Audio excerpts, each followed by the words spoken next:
মানুষ মারা গেলে আমরা কি করি? বাঁশ কাটি, আগে খাটিয়া বানাই। আর আমরা মনে করি সব দেহটা বাড়ির ভিতরে রাখা উচিত নয়, বাড়ির বাইরে রাখা উচিত। দেখবেন আগে কি করা হয়? আগে দুটি চোখে তুলসী পাতা দেওয়া হয়, আগে নাকে, মুখে, কানে তুলসী হয়। কেন দেওয়া হয়? ভালো করে শোনো। মানুষ মরে যাওয়ার পরে তার বডির ভিতরে যে ব্যাকটেরিয়া থাকে, পচার পরে ব্যাকটেরিয়া বৃদ্ধি হতে বডি ফুলতে থাকে, রোগ জীবাণু যাতে নাক থেকে না বেরিয়ে আসে তার জন্য নাকে তুলো ঢুকিয়ে দেওয়া হয়। কান থেকে না যাতে বেরোয়, মুখ থেকে না যাতে বেরোয়, চোখ থেকে না যাতে বেরোয়, তার জন্য এই প্রক্রিয়াকরণগুলো করা লাগে। যত্ন বেঁচে থাকতে করতে হয়, মরার পরে কোনো যত্ন আর কাজে লাগে না। ছোট্ট মেয়েটা কাঁদছে, কেঁদে আর কি হবে? 9 বছরে আশেপাশের মেয়েরা এসছে, মানুষজনেরা এসছে, তারা বললে কর্মা মেয়ে ছেলেদের তো শ্মশানে যেতে নেই মা, মেয়েদের শ্মশানে যেতে নেই। এখন হয়তো যায় জোর করে, কিন্তু নিয়ম এটা, মেয়েদের শ্মশানে যাওয়া নিষিদ্ধ। সত্য কোনো সত্য নেই, যাবেন অবশ্যই যাবেন। অনেকে বলে শ্মশানে নাকি চপ্পল পায়ে পরে যেতে নেই। আমি বলি শ্মশানে চপ্পল পরে যাবেন, কারণ শ্মশানে যত রোগ জীবাণু বেশি। সপ্তাহ করে এসে একদিনের নিয়ম ছিল আগুনের তাপ নিতে হতো। কেন না, বডিতে যদি ব্যাকটেরিয়া থাকে সেগুলো মারা যায়। তাপ নেওয়ার থেকে বেটার স্নান করা। কাঁধে করে নিয়ে যাচ্ছে।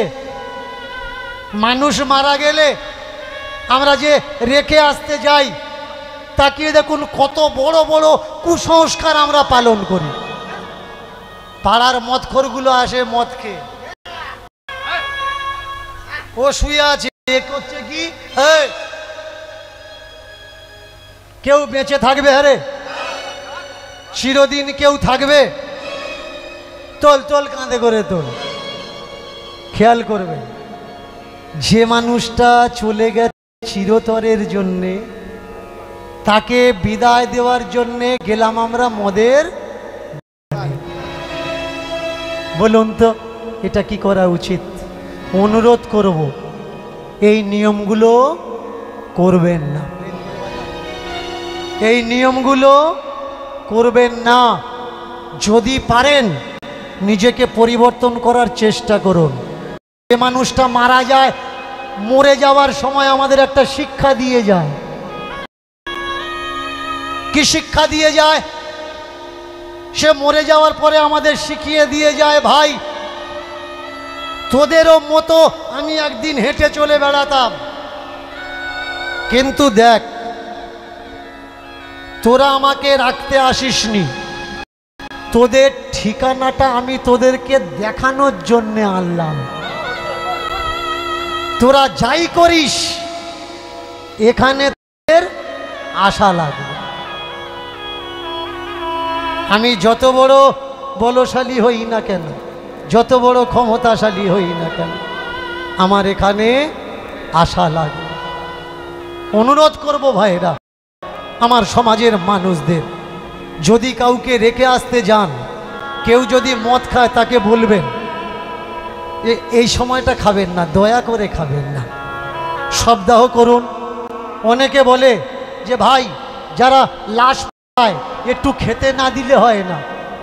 আমি বলছি শুনুন, লাশ পোড়ানোর নিয়ম আছে। নিয়ম মানুষের দাহ করতে গেলে কম কাঠ কেন দেবেন? কম কাঠ দেওয়ার দরকার নেই। 6 মণ দিচ্ছেন, 5 মণ দিচ্ছেন, 7 মণ দিচ্ছেন, 12-14 মণ কাঠ দেবেন, 16 মণ কাঠ দেবেন। চিতাটা লম্বা যাবেন। অনেকে করে কি, 2টো পা ভেঙে বুকের মধ্যে দিয়ে দেয়।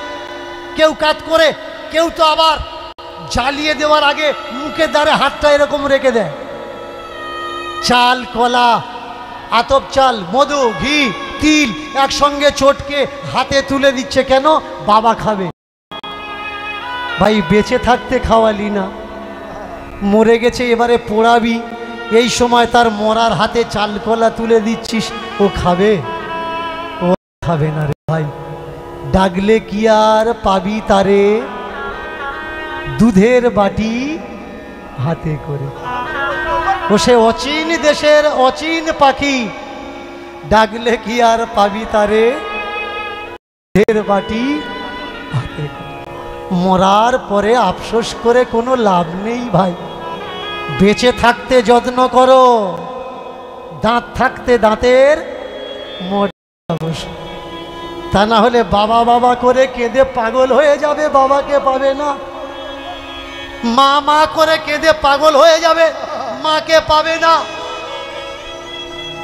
একজন বড় অফিসার, আইপিএস অফিসার, মন দিয়ে শুনবে, প্রত্যেক দিন চাকরিতে যাওয়ার সময় বাবার ঘরের সামনে থেকে বলে যায়, বাবা অসুস্থ, বাবা আমি আসছি। আর চাকরি থেকে ফেরার সময় বাবার সঙ্গে দেখা করে, ঘরের সামনে দাঁড়িয়ে বলে, বাবা আজকে সারাদিন ভালো করে খাওয়া দাওয়া করেছো তো? বাবা বলে, খেয়েছি। অসুস্থ বাবা একদিন মারা গেছে, অন্তিম ক্রিয়া হয়ে গেছে, বেশ কয়েক মাস কেটে গেছে। একদিন চাকরি থেকে ফিরেছে, মনে নেই বাবা মারা গেছে। প্রতিদিন বলে তো, বাবার ঘরের সামনে এসে বলছে, বাবা আজকে সারাদিন ভালো করে খেয়েছো তো? বলার পরে ঘরের দিকে তাকিয়ে দেখছে বাবার। কেন? প্রত্যেক দিন বলার অভ্যাস যে তৈরি করেছিল, প্রত্যেক দিন বাবাকে খোঁজার অভ্যাস তৈরি করেছিল, সেই অভ্যাসের জন্যে আজকের ঘরের সামনে দাঁড়িয়ে এসে বলে দিয়েছে যে বাবা সারাদিন খাওয়া দাওয়া করেছ? ভাই, মরার পরে কোনো মানুষকে ইচ্ছা করলে আর খাওয়ানো যায় না, তাই বেঁচে থাকতে তাকে খাওয়াও। মরার পরে দুধের বাটি তুলে দিলে ও আর খাবে না ভাই। বাবা মারা গেছে, সমাজের কত নোংরা নিয়ম দেখুন। যে বড় ছেলে, প্রথম সন্তান, তাকে নাকি মুখে গিয়ে আগুন দিতে হবে, পাটকাঠিতে করে পাট জড়িয়ে তাতে আগুন জ্বেলে দিয়ে ঘি মাখিয়ে নিয়ে 3 পাক 5 পাক বা 7 পাক ঘুরে বাবার মুখে নাকি আগুন চেপে ধরতে হবে। একটু বলুন তো নিজের বুকে হাত দিয়ে, সত্যি কি বাবার মুখে আগুন দেওয়াটা শোভনীয় হয়? যে বাবা তোমার প্রথম কোলে ধরে তোমার মুখটি দেখে বলেছিল এ আমার প্রথম সন্তান, যে তোমাকে কোলে করে নিয়ে ঘুরেছে, কাঁধে করে নিয়ে ঘুরেছে, যে তোমাকে চলা শিখিয়েছে, বলা শিখিয়েছে, নিজের মুখের থেকে খাবার বের করে তোমাকে খাইয়েছে, ভাই তার মুখে আগুন দেওয়ার আগে সেই কথাগুলো একবার তোমার মনে পড়লো না যে আমার বাবার মুখে আগুন দিই কি করে? আমি বলছি ভাই, মরা বাবার মুখে আগুন দিয়ে অপরাধের ভাগী হবেন না। বেশি করে কাঠ সাজিয়ে দিই। চিরনিদ্রায় নিদ্রিত হয়েছে, ও ঘুমিয়ে পড়েছে, ও আর উঠবে না, ডাকলেও আর উঠবে না। ভালো করে বিছানা করে দিন, কাঠের বিছানা, কাঠের বালিশ করে তাকে শুইয়ে দিন,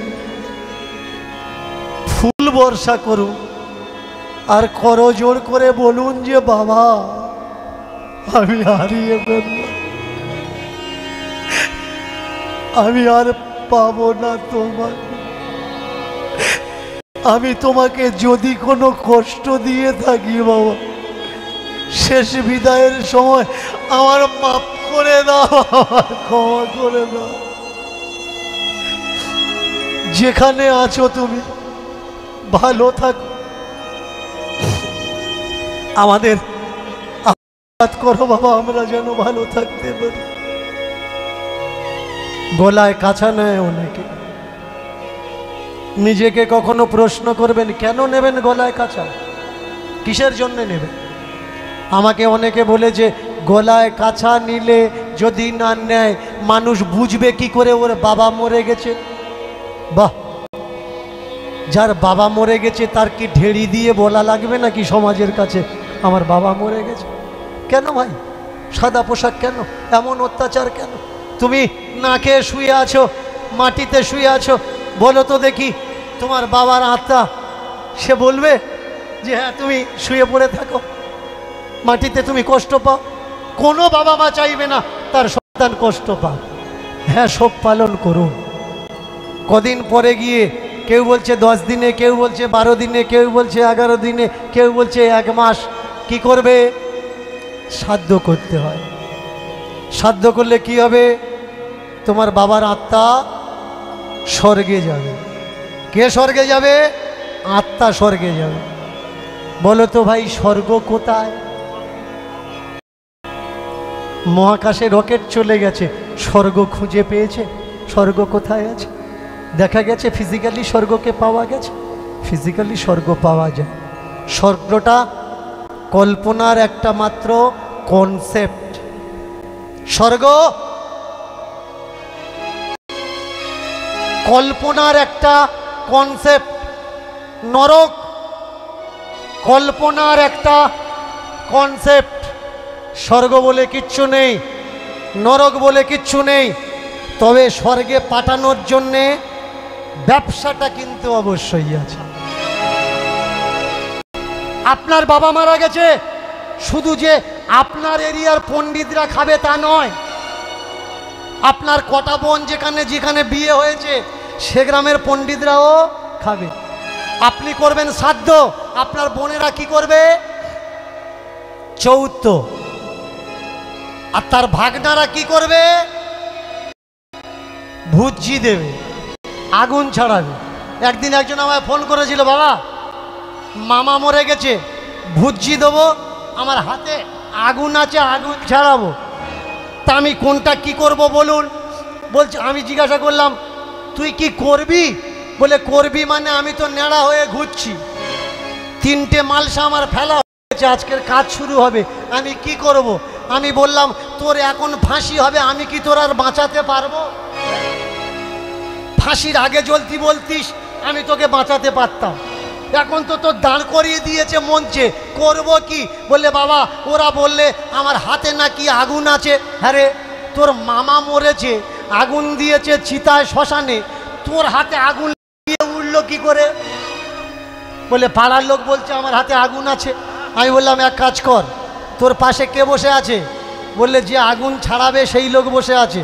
আমি বললাম এক কাজ কর, ওর গায়ে হাত চেপে ধর, ও যদি বাবা গো মাগো করে জানবি ওর হাতে আগুন আছে, তোর হাতে আগুন আছে। আর যদি কিছু না করে জানবি আগুন নেই। ও যদি আউ না করে, জোর করে আগুন ছাড়িয়ে কি করবি বল? বললে বাবা গ্রামের মানুষ জোর করে চাপ দিয়ে করাচ্ছে।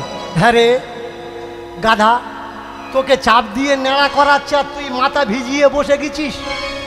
তুই বলতে পারছিস না যে আমি নেড়া হব না, আমি মাথা ভিজবো না?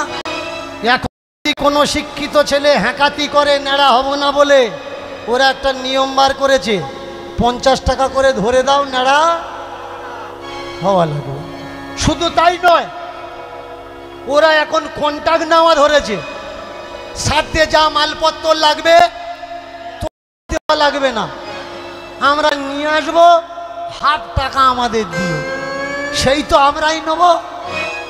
যে খাটটা তোমার বাবার নামে কন্ট্যাক্টে এসেছে, ও খাটটা যে কতজনের বাবা চড়েছে তার ঠিক আছে? যে মাদুরটা তোমার বাবার নামে কন্ট্যাক্টে এসেছে, ও কতজনের মা ধরে টানাটানি করেছে তার ঠিক আছে? ওই মাদুরে কারোর বিয়ে, কারোর শ্রাদ্ধ, কারোর আগুন ছড়ানো, ও ঘুরছে। চৌত্য আগে কে করে? আগে কে করে? মায়েরা জোর করে বলবেন। মেয়েরা চৌত্য করলে কি হয়? বাবা স্বর্গে যায়, মা স্বর্গে যায়। চৌত্য করার পরেই কিন্তু ছেলেরা শ্রাদ্ধ করে। এবার চৌত্য করলে তার বাম্মা যদি স্বর্গে চলে যায়, শ্রাদ্ধের দিন ব্রাহ্মণরা কি বলবে? ওদা আর একবার নেমে এসো, তোমার ছেলের কাছ থেকে ফের খাবো, নেমে এসো, এই বলবে। মেয়েরা যখন পাঠিয়ে দিয়েছে, ছেলেদের আবার ফের পাঠানোর কি দরকার?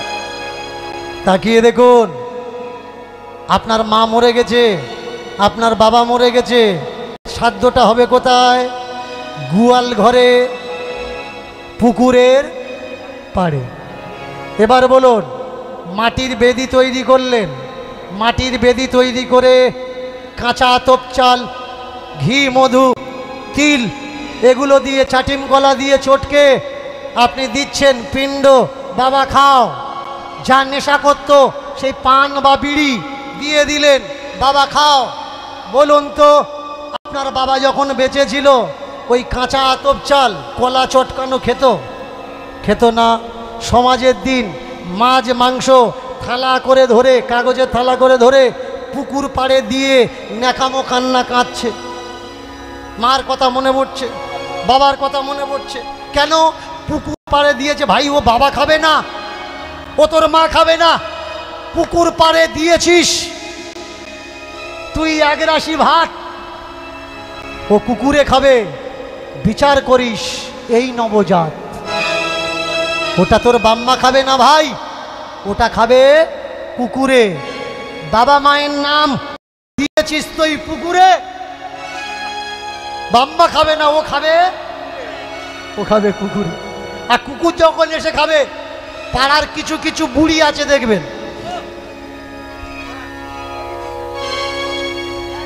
তোর বাবা 10 দিনে তোর বাবা ধেড়ে কুকুর হয়ে গেছে।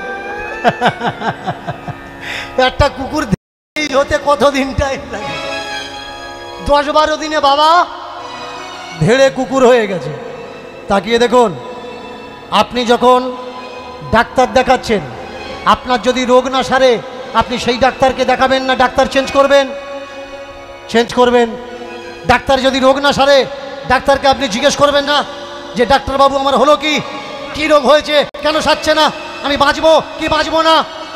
তাহলে শ্রাদ্ধ করার পরে ব্রাহ্মণকে কেউ জিজ্ঞাসা করেন যে ব্রাহ্মণ ঠাকুর আমার বাবা স্বর্গে গেছে কি যায়নি? যদি যায়, যদি গেছে, তার প্রমাণ কি যে আমার বাবা স্বর্গে গেছে? আমার বাবা স্বর্গে গেছে দিতে পারবে? একটা জেনারেটরওয়ালা লাইট টাইয়ে দিয়ে বাড়ির কর্তাকে বলে দেয় তারে যেন কেউ হাত না দেয়, হাত শর্ট মারবে। একটা প্যান্ডেলওয়ালা প্যান্ডেল করে বলে দেয় যদি ঝড় বৃষ্টি হয় প্যান্ডেলের ভিতরে কেউ থাকবেন না, পড়ে গেলে মানুষ পড়ে মারা যাবে। বলুন, যারা মন্ত্র বলে, মন্ত্র করে চলে যাওয়ার পরে কোনো সাবধানী বার্তা বলে এতে হাত দেবেন না, কারেন্ট মারবে, ওতে হাত দেবেন না, অসুবিধে হবে, বলে কি? আর যদি বলে কখনো হাত দিয়ে দেখুন অসুবিধে হয় নাকি সুবিধে হয়। ভালো করে শুনুন ভাই, মন্ত্র বলে কখনো কারোর উপকার করা যায় না। দেশ গোলাম কেন হয়েছে জানেন? ওরা বাইরের থেকে এসে যুদ্ধ করেছে, আর এদেশের ভণ্ড পাখণ্ডীরা যুদ্ধ করা বাদ দিয়ে পেছনে ঘাস পাতা বেঁধে হোম করেছে, যজ্ঞ করেছে। 5 কিলো ঘি আগুনে আমরা পুড়িয়ে দিই। বলুন, মানুষের দিলে তারা তো খেত, গরিবরা তো বাঁচত। আপনি বলবেন আগুনে ঘি ফেলে দিলে বাতাবরণ পবিত্র হয়? বলুন তো ভাই, কোনো বৈজ্ঞানিক আজ পর্যন্ত বলেছে আগুনে ঘি ফেললে বাতাবরণ পবিত্র হয়? ধোঁয়া করলে, ধোঁয়াকে ইংরেজিতে কি বলে? পলিউশন। পলিউশন শরীরের জন্য খারাপ হয় না ভালো হয়? নিশ্চয়ই ভালো হয় না, নিশ্চয়ই খারাপ হয়। দিল্লির দিকে তাকিয়ে দেখুন, ভারতে সব থেকে পলিউশন বেশি কোন দেশে, কোন রাজ্যে? দিল্লিতে, ইউপিতে। বলুন, হোম করলে যদি পলিউশন মুক্ত হতো তাহলে দিল্লির কেজরিওয়াল তার কি ঘির অভাব না শুকনো কাঠের অভাব? সে তো পুরো দিল্লি শহরে হোম করত আর পলিউশন দূর করত। এটা করবেন না ভাই। আমি তাদের জন্য বলি যারা জানতে চায় সত্য কোনটা, মিথ্যা কোনটা, কোনটা করা উচিত, কোনটা করা উচিত না, আমি শুধু তাদের চোখ খুলে দিতে চাই যাদের চক্ষু দরকার। যাদের চক্ষু দরকার না তাদের আমার চোখ খোলা দিয়ে কোনো মতলব না। তোমার টাকা আছে তুমি ঘি পোড়াবে, কাঠ পোড়াবে, তোমার টাকা আছে তুমি ফেলে দেবে, ওদের দিয়ে দেবে, ওটা তোমার ব্যাপার। কিন্তু আমি বলবো মানুষ মরার পরে শ্রাদ্ধ একটা ঠকবাজি বিজনেস মাত্র। এই শ্রাদ্ধের দ্বারা মৃত মানুষের কোনো মঙ্গল হয় না। ভাইরে, শ্রাদ্ধ দ্বারা মরা মানুষের কল্যাণ কখনো হয় না। দান ধ্যান করে কখনো মরা মানুষের কল্যাণ হয় না। বাবা মা খেয়েছে সারা জীবন প্লাস্টিকের থালায়, দস্তার থালায়, দস্তার ডিশে, আর সেই বাবা মরার পরে কাঁসার থালাকে দানে তুলে দিলে। প্লাস্টিকের গ্লাসে, কাঁচের গ্লাসে দিয়েছ বাবা মাকে জল, আর সেই বাবা মা শ্রাদ্ধ করার জন্যে কাঁসার গ্লাস দিলে ব্রাহ্মণকে, ওতে কে জল খাবে বল? ব্রাহ্মণ খাবে না তোমার বাবা খাবে? তোমার বাবা মা সারা জীবন খালি পায়ে চলেছে, মরার পরে তুমি খড়ম তুলে দিলে ব্রাহ্মণের দান হিসাবে। তোমার বাবা মা বিছানায় পায়খানা পেশাব করতো বলে তাকে দিয়েছ মেঝেতে মাদুর বিছিয়ে, আর মরার পরে তক্তা কোষ কিনে দিচ্ছ বামনের। তোমার বাবা শোবে না বামনের বাবা শোবে? আগে বোঝার দরকার। অনেক অনেক মানুষ যদি জানতে চান তাদের জন্যে, যারা জানতে চায় না, করতে চায়, আমি তাদের কোনো প্রতিবাদ করছি না, কোনো বাধা দিচ্ছি না।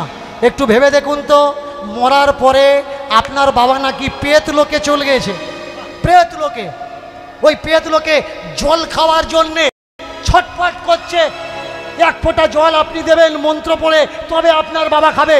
আচ্ছা ভাই, আপনার বাবা যখন বেঁচে ছিল, সে যখন জল খাওয়ার দরকার ছিল, আপনি এক গ্লাস জল দিয়েছেন, সে খেয়েছে, কোনো বামনের দরকার হয়েছে যে সংস্কৃত বলবে তবে তোমার বাবা জল খাবে? তারপরে যদি বাবার জল খাওয়াতে হয়, সংস্কৃত বলার দরকার কেন হয়? থার্ড ম্যানের কেন দরকার হয়? এগুলো বোঝা লাগবে ভাই। আমি তো শুধু বলতে পারি। জেগে উঠতে হবে তোমাদের। যে এই অসংস্কার, এই কুসংস্কার, এই বদ্ধ শিকল ভেঙে আমরা বেরোবো। যদি বেরোতে পেরেছেন তবে সমাজে একটা দাগ কাটতে পারবেন। যদি না বেরোতে পারেন, আপনি 10 জনের মতো স্রোতে আপনাকে ভেসে চলো। প্রতিবাদ করবে, প্রতিবাদ হবে। তাই বলে এই নয় যে সত্যের পথে চলবো না, সত্য কথা বলবো না। যার বলার দরকার বলতে দাও, আমার করার দরকার আমি করে যাব। প্রেত লোকে তোমার বাবা এখানে জল দিচ্ছে, প্রেত লোকে তোমার বাবা এখানে জল দিচ্ছে, তোমার বাবা সেখান থেকে জল খাচ্ছে। আমি একজন পণ্ডিতকে বলেছিলাম, আচ্ছা পণ্ডিতজি, খোরো চাষ করেছি মাঠের মাঝখানে, ডেলিভারি পাচ্ছি না, মেশিনটা একটু মন্ত্রতন্ত্র দিয়ে দিন না, পুকুরে বসাবো আর ডেলিভারি লাগাবো না, জলটা এখান থেকে গিয়ে আমার ধানের জমিতে পড়বে। বললে তাই কখনো হয়? তোর মতো মুখ্য পৃথিবীতে আছে, ডেলিভারি দিবি না জল, এখানে মেশিন চালাবি, বিনা ডেলিভারিতে ধানের জমিতে যাবে কি করে? আমি বললাম তাহলে এখানে মেশিন চালাবো, ডেলিভারি দিলে তবে ধান জমিতে জল যাবে, ডেলিভারি সেকশন 5 লাগালে তবে যাবে। তাহলে বাম্মা মরার পরে এখানে জল দিচ্ছেন, উইদাউট ডেলিভারিতে সেখানে পৌঁছাচ্ছে কি করে? প্রেম সে বিদায় গৌর হরি বল, হরি বল।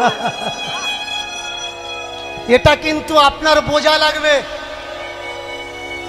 যদি বোঝেন আপনাকে কেউ ঠকাতে পারবে না, আর যদি না বোঝেন নেড়া হওয়ার জন্য তৈরি থাকুন।